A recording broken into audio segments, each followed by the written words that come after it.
On April 17, 2025, the French government announced the dissolution of the organization Israel United in Christ, citing accusations of anti-Semitism, homophobia, and incitement to violence such as warmongering.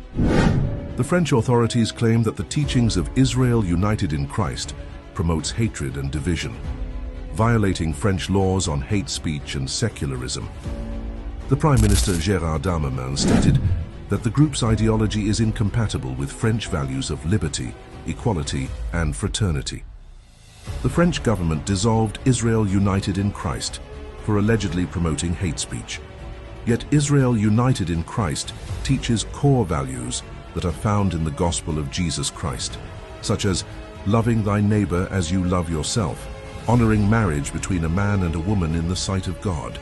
It promotes unity and peace amongst all men. The Israel United in Christ also teaches the core functions of every constitution in the Western world, such as thou shalt not kill, thou shalt not commit adultery, thou shalt not steal, thou shalt not bear false witness, and thou shalt not covet. These are commandments found in the Bible and in every constitution of the Western secular world. The French government prides itself on laicite and free expression, also known as secularism. Yet it accuses Israel United in Christ of violating secular principles by promoting extremist religious views.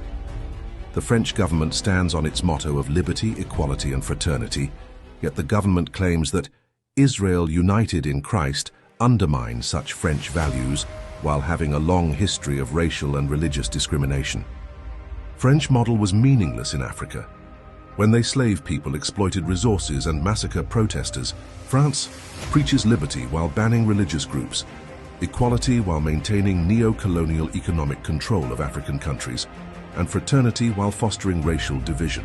France's dissolution of Israel United in Christ, under disguise of protecting republican values, mirrors its colonial tactics of suppression, claiming liberty while restricting religious freedom, preaching equality while forcing economic subjugation in Africa, promoting fraternity while dividing societies along racial religious lines. French government's attack on Israel United in Christ exposes hypocrisy by condemning speech while ignoring its own history of hate, forcing secularism only when it aligns with state interest.